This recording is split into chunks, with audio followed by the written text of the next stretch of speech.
শত বছর ধরে বাঁশি তৈরি হচ্ছে নওগাঁর দেবীপুরে। এ গ্রামের সবাই বাঁশি তৈরিতে জড়িত। সব বাড়িতেই তৈরি হয় বাঁশি, কারণ বাঁশি বেচেই চলে তাদের জীবন জীবিকা। তাই গ্রামটি এখন বাঁশি গ্রাম নামেই পরিচিত। শুধু বৈশাখী মেলা ঘিরেই নয়, সারা বছর এ গ্রামের কারিগররা ব্যস্ত সময় কাটায় বাঁশি তৈরিতে। নওগাঁ থেকে কাজী কামাল হোসেনের তথ্য, চিত্রে ডেস্ক রিপোর্ট। কেউ নলের গাছ কাটছে, কেউ নল কেটে পরিষ্কার করছে। বাঁশি তৈরির পর লাগানো হচ্ছে জরিয়ার বেলুন। এমন দৃশ্যের দেখা মেলে নওগাঁর দেবীপুর গ্রামে। এখানে প্রতিদিন তৈরি হচ্ছে গ্রাম বাংলার ঐতিহ্যের বাঁশি।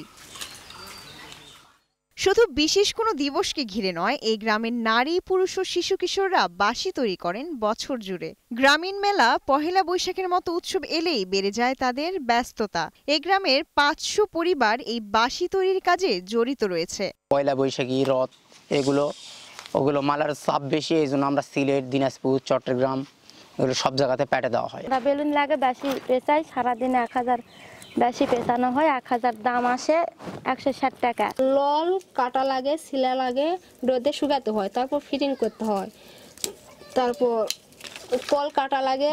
ব্যাপারী আছে, ব্যাপারীরা নাই, এইভাবে আমাদের দিন পৌঁছাচ্ছে ভাই।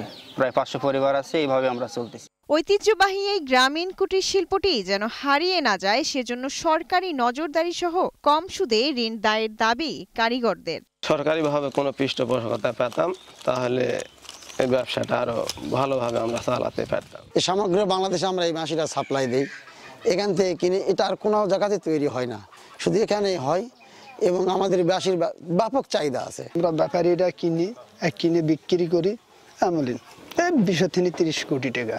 এদিকে এই শিল্পে জড়িতদের সব ধরনের সহায়তার আশ্বাস দিলেন উপজেলা নির্বাহী এই কর্মকর্তা।